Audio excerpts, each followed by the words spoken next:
Hello दोस्तों, स्वागत है आपका। आज हम देखने वाले हैं भारत के शीर्ष 10 बड़े राज्यों के बारे में। उनकी जानकारियां लेंगे। उनका क्षेत्रफल क्या है, क्षेत्रफल की दृष्टि से शीर्ष 10 राज्य भारत के कौन से हैं, उनका भारत में भू भाग का क्या प्रतिशत वो गेन करते हैं, और उनके बारे में स्पेशल और भी बहुत सारी चीजें मैं आपको बताऊंगा जो उनको स्पेशल नामों से जाना जाता है, किन नामों से जाना जाता है, और जो भी स्पेशल चीजें होंगी मैं उनके बारे में आपको बताऊंगा। तो आइए हम शुरू करते हैं और देखते हैं सबसे बड़े शीर्ष जो 10 राज्य हैं वो कौन से हैं। इसका आप इसको स्क्रीन शॉट ले सकते हैं और इनके बारे में मैं एक एक करके बताना भी शुरू करता हूँ। तो यहाँ पे पहले नंबर पे जो आता है वो भारत का सबसे बड़ा जो राज्य है वो राजस्थान है। राजस्थान का जो क्षेत्रफल है वो 3,42,239 वर्ग किलोमीटर है और यह पूरे भारत का 10.4% का भूभाग क्या करता है, ग्रहण करता है। तो भारत का जो 10% है, 10.4% वो राजस्थान का हिस्सा है। इसको हम मरु प्रदेश, इसको हम खनिजों का अजायब घर भी कहते हैं। और भारत का सबसे बड़ा जो किला है गढ़ों में गढ़ चित्तौड़गढ़, वो यहीं पर स्थित है, चित्तौड़गढ़ जिले में। इसकी राजधानी जयपुर है। इसकी राजधानी क्या है, जयपुर है। और इसका जो स्थापना दिवस है वो 30 मार्च को क्या मनाया जाता है। 30 मार्च 1967 को ये इसकी स्थापना हुई थी। इसके बाद जो दूसरा नंबर है उस पे आता है हमारा मध्य प्रदेश। मध्य प्रदेश जो है उसका भूभाग जो प्रतिशत है 9.37% है और उसका जो क्षेत्रफल है 308 मतलब 3,08,252 वर्ग किलोमीटर है। 3,08,252 वर्ग किलोमीटर है। इसे नदियों का मायका भी कहते हैं। इस प्रदेश को नदियों का मायका भी कहते हैं। और यहीं पर सांची, महाकाल और हम कह सकते हैं ओंकारेश्वर जैसे फेमस ज्योतिर्लिंग है। और इसकी जो राजधानी है वो भोपाल है। इसकी राजधानी भोपाल है और इसका जो स्थापना दिवस हो 1 नवंबर को मनाया जाता है। इसके बाद तीसरा नंबर पर जो आता है उसे हम बोलते हैं महाराष्ट्र। महाराष्ट्र ये पहले महाराष्ट्र और गुजरात एक में थे, लेकिन 1 मई 1960 को इन दोनों का विभाजन हो गया। तो महाराष्ट्र 3,07,713 वर्ग किलोमीटर क्षेत्रफल के साथ भारत का 9.36% भूभाग कवर करता है। इसे हम भारत की आर्थिक और औद्योगिक राजधानी भी कहते हैं। और इसकी जो राजधानी है वो है मुंबई। मुंबई जो है इसे भारत की कॉमर्शियल कैपिटल भी कहते हैं। और यहीं पर द ताज होटल और हम कह सकते हैं गेटवे ऑफ इंडिया स्थित है, जो कि जॉर्ज पंचम के आने की खुशी में वहां पर बनाया गया था। तो ये तीसरा नंबर पे आता है। ये जो 3 बड़े राज्य हैं, ये 3 बड़े राज्य ही हैं जिनका कुल भूभाग प्रतिशत 3 लाख से ज्यादा है, मतलब 3 लाख वर्ग किलोमीटर से ज्यादा है। इसके बाद जो चौथे नंबर पे राज्य आता है वो है उत्तर प्रदेश। उत्तर प्रदेश, इसका जो कुल वर्ग क्षेत्रफल है वो 2,36,286 वर्ग किलोमीटर है और इसके साथ ही भारत का 7.33% क्या करता है, ग्रहण करता है भूभाग का भारत के।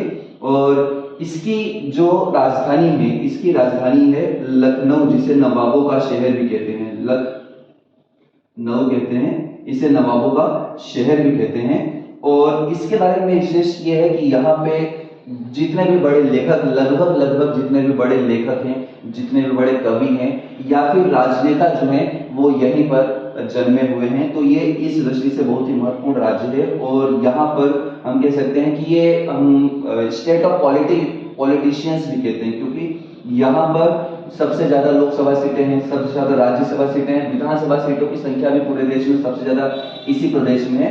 तो इस दृष्टि से उत्तर प्रदेश जो है, कहते हैं कि दिल्ली का जो रास्ता होता है वो उत्तर प्रदेश से होकर जाता है। तो याद रखिए ये उत्तर प्रदेश है। इसका चौथा नंबर है भारत के यहाँ पर शीर्ष 10 राज्यों के क्षेत्रफल में। 5वें नंबर पर आता है गुजरात। गुजरात का जो क्षेत्रफल है 1,96,244 किलोमीटर है।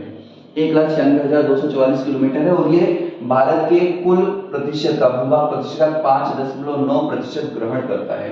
गुजरात में स्टैच्यू ऑफ यूनिटी है। यहीं पे महात्मा गांधी, जो पूरे वर्ल्ड में अहिंसा के पुजारी के रूप में, सरदार वल्लभ भाई पटेल जैसे महान नेता इसी राज्य में उत्पन्न हुए। और यहीं पर भारत का पूरी तरह से जो भारत के अंदर स्थित अविभाजित जो जिला है, जिसे हम कह सकते हैं कच्छ का जिला, सबसे बड़ा जिला गुजरात में स्थित है, जिसे हम कच्छ जिला कहते हैं। और गुजरात की जो राजधानी है वो है गांधीनगर। क्या है, गांधीनगर है। और इसकी भी स्थापना 1 मई 1960 को हुई थी। मुंबई महाराष्ट्र और गुजरात की स्थापना एक ही दिन हुई थी, क्योंकि दोनों को एक ही दिन अलग कर दिया गया था। तो इस प्रकार से शुरू के जो 5 राज्य हैं उनके बारे में हमने यहाँ पर देख लिया। गुजरात के बारे में हम देख लिया। अब आगे बढ़ते हैं कर्नाटक के बारे में। कर्नाटक जो होता है, इसको इसका जो क्षेत्रफल है वो 1,91,791 वर्ग किलोमीटर है, और इसके साथ ही यह पूरे भूभाग का, भारत के भूभाग का 5.8% क्या करता है, ग्रहण करता है अपने अंदर। और इसके अंदर जो राजधानी इसकी है वह बेंगलोर, और आपको याद हो बेंगलोर को ही सिलिकॉन सिटी के नाम से जाना जाता है। भारत की जो सिलिकॉन सिटी है वो बेंगलोर के अंदर ही है, और यहीं पे मैसूर का युद्ध लड़ा गया था, जहां पे टीपू सुल्तान ने पहली बार रॉकेट का प्रयोग किया था। और सबसे इंपॉर्टेंट बात यह है कि नासा ने अपना जो प्रयोगशाला बना रखी है, वहां पर पहली बार जब हमारे देश के मिसाइल मैन ऑफ इंडिया, जिनको हम एपीजे अब्दुल कलाम कहते हैं, उन्होंने जब वहां पर विजिट किया था, तो वहां पे टीपू सुल्तान की फोटो रॉकेट चलाते हुए लगी थी। तो उन्होंने वहां के अधिकारियों से पूछा, जो भी वर्कर्स थे उनसे पूछा कि ये क्यों लगाया गया, तो बोले ये सबसे बड़े मतलब रॉकेट हम छोड़ते हैं, लेकिन दुनिया में सबसे पहले रॉकेटों का जो प्रयोग है इन्होंने किया था, और इससे हमें प्रेरणा मिली थी। तो ये कर्नाटक है, यहाँ पे जो बेंगलोर इसकी राजधानी है, और इसे क्या कहते हैं हम, सिलिकॉन सिटी ऑफ इंडिया कहते हैं बेंगलोर को। आंध्र प्रदेश पहले तेलंगाना और आंध्र प्रदेश जो था आपस में एक साथ थे, लेकिन तेलंगाना जब यहाँ से अलग हो गया तो आंध्र प्रदेश का जो क्षेत्रफल प्रतिशत हो गया 1,60,205 के साथ 4.9% ये भारत के भूभाग का ग्रहण करता है। इसकी राजधानी पहले हैदराबाद हुआ करती थी, लेकिन जब यहाँ से तेलंगाना अलग हुआ तो हैदराबाद जो है अब तेलंगाना की राजधानी है, जबकि आंध्र प्रदेश की राजधानी अब अमरावती हो गई है। क्या हो गई है? अमरावती। याद रखना, आंध्र प्रदेश की राजधानी अमरावती हो गई है, और यहीं पर चार मीनार है, विश्व प्रसिद्ध चार मीनार जो है यहीं पर स्थित है। और इस प्रदेश के बारे में और भी जो इंपोर्टेंट चीजें होंगी मैं आपको बाद में बताऊंगा। अगला जो है यहाँ पे उड़ीसा जो है 5, 6, 7 और 8वें नंबर पर आता है उड़ीसा। उड़ीसा जो है इसे उत्कल प्रदेश भी कहते हैं। आपने पढ़ा होगा पंजाब, सिंध, गुजरात, मराठा, द्राविड़, उत्कल, बंग। तो जो उत्कल यूज किया जाता है वो उड़ीसा के लिए किया जाता है। और यहीं पर एक बहुत ही फेमस युद्ध हुआ था, अशोका कलिंग का युद्ध। कलिंग जो था वो उड़ीसा में ही था। उड़ीसा की जो राजधानी है वो भुवनेश्वर है। कितनी है? क्या है? भुवनेश्वर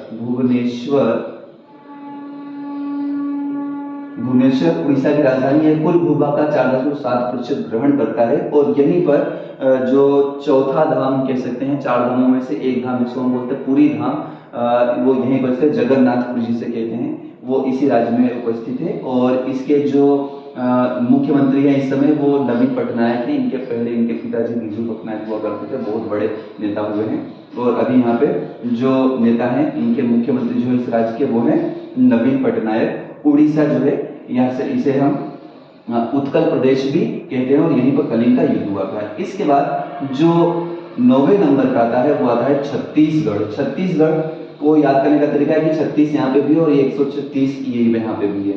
तो 1,36,034 वर्ग किलोमीटर जो है इसका कुल एरिया है, और भारत का कुल 4.1% यह राज्य ग्रहण करता है। अगर आप छत्तीसगढ़ और मध्य प्रदेश को आपस में जोड़ दें तो 444 लाख वर्ग किलोमीटर, 4,44,000 वर्ग किलोमीटर आता है, जो कि लगभग 12 या 13% हो जाता 2000 से पहले, अगर मध्य प्रदेश की हम यहाँ पर बात करते क्षेत्र की दृष्टि से। तो छत्तीसगढ़ की जो राजधानी वो रायपुर है। रायपुर को हम अटल नगर भी कहते हैं यहाँ पे, और इसके जो स्थापना है वो 1 नवंबर 2000 को हुई थी। 1 नवंबर 2000 को छत्तीसगढ़ की स्थापना हुई थी, और यह 2 भागों में बटा हुआ था, छत्तीसगढ़ और मध्य प्रदेश के 2 भागों में बढ़ गया था। इसका जो क्षेत्रफल प्रतिशत वो मैंने आपको कह दिया। छत्तीसगढ़ को एक और इम्पोर्टेंट बात है, इसे धान का कटोरा भी कहा जाता है। जब हम छोटे थे तब हम पढ़ते थे, क्योंकि 5वीं 6वीं जब हम पढ़ते थे तो 2000 से पहले की बात है, उस समय पढ़ाया जाता था जो छत्तीसगढ़ है उसे धान का कटोरा भी कहा जाता है, क्योंकि यहाँ पे बहुत ज्यादा धान होता है। यहाँ पे जो नदियां बहती हैं, पानी बहुत ज्यादा उपस्थित होता है, इसलिए धान की खेती अच्छी से की जाती है। 10वें नंबर पर जो राज्य है उसे बोलते हैं तमिलनाडु। तमिलनाडु जहाँ पे रामेश्वरम ज्योतिर्लिंग स्थित है, और यहीं से हमारे मिसाइल मैन ऑफ इंडिया जिसे हम अब्दुल कलाम के नाम से जानते हैं, उनका जन्म हुआ था। और उस जिसकी बात हम कर रहे हैं, जिस शिवलिंग की बात कर रहे हैं रामेश्वर शिवलिंग, उसके आसपास ही उनका घर था और वो रोज वहां पे घूमने भी जाया करते थे। ऐसा उनकी अग्नि की उड़ान करके एक किताब है, फायर ऑफ विंग्स करके, उसको आप पढ़िए, बहुत अच्छी किताब है। आपको भारतीय स्पेस प्रोग्राम के बारे में बहुत कुछ नॉलेज मिलेगा उसके बारे में, और वो एक तरह से पूरी जीवनी है उनकी, उससे आपको बहुत नॉलेज इंस्पिरेशन भी मिलेगा कि किस प्रकार से फेल होकर भी हम आगे बढ़ सकते हैं। और इमोशन काफी उसके अंदर भरा हुआ है, उस किताब को पढ़ते हैं। यह जो है 130 मतलब 1,30,58 वर्ग किलोमीटर का क्षेत्रफल यह राज्य ग्रहण करता है। और इसका जो भूभाग प्रतिशत है वो 3.9% है। और इसकी जो राजधानी है, पहले मद्रास हुआ करती थी जिसे अब चेन्नई कर दिया गया है। तो चेन्नई जो है अब इसकी राजधानी हो चुकी है तमिलनाडु की, और यह 10वां सबसे बड़ा राज्य है। अब हम बात करेंगे यहाँ पर इसके ट्रिक की, कि हम ट्रिक कैसे याद कर सकते हैं। तो मैंने कोई विशेष यहाँ पर जो ट्रिक है उसको अप्लाई नहीं किया, बस बनाने की कोशिश की, शायद आपको पसंद आए। तो यहाँ पे देखिए, ये मैं लिख रहा हूँ ट्रिक टू लर्न राम उधर से गुजरा, इसको हम लिख सकते हैं राम उधर से गुजरा,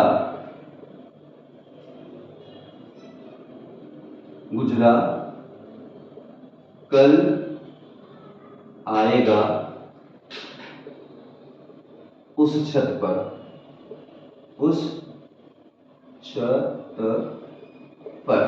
अब देखिए, राम उधर से गुजरा कल आएगा उस छत पर, राम उधर से गुजरा कल आएगा उस छत पर। अब यहाँ पे देखिए, ये कैसे शीर्ष 10 राज्यों का ट्रिक है। तो रा से हो गया आपका राजस्थान, रा से राजस्थान हो गया, म से आपका हो गया मध्य प्रदेश, राम में रा से राजस्थान, म से मध्य प्रदेश, और म से ही हम महाराष्ट्र यहाँ पर जोड़ देंगे। उ से आ जाएगा आपका उत्तर प्रदेश, उ से उत्तर प्रदेश चौथे नंबर पे। उधर से गुजरा से गुजरात पूरा का पूरा आपका बन रहा है। और कल का मतलब यहाँ पे क जो है वो कर्नाटक का है, कर्नाटक आएगा, कल आएगा। आ से आंध्र प्रदेश, उ से यहाँ पर देखिए, आ से आंध्र प्रदेश, उ से उड़ीसा, छ से छत्तीसगढ़ और त से तमिलनाडु। इस प्रकार से अगर आप राम उधर से गुजरा कल आएगा उस छत पर, कल आएगा उस छत पर, यहाँ पर जो है साइलेंट है, इससे आप शीर्ष 10 राज्यों को लाइन से याद कर सकते हैं। इसका पूरा स्क्रीनशॉट ले लीजिए, स्क्रीनशॉट लेने के बाद आपको ये आराम से नोट करने के काम में आ जाएगा। तो मैंने यहाँ पे आपको बताया किस प्रकार से हम किसी भी 10 राज्यों को ट्रिक से कैसे लर्न कर सकते हैं। बड़ी मजेदार ट्रिक है, मेरे लिए तो है, अब आपके लिए जो भी हो सकता है। अगर ये सक्सेस होती है तो वीडियो मेरा सक्सेस होगा। अगले वीडियो तक के लिए जय हिंद।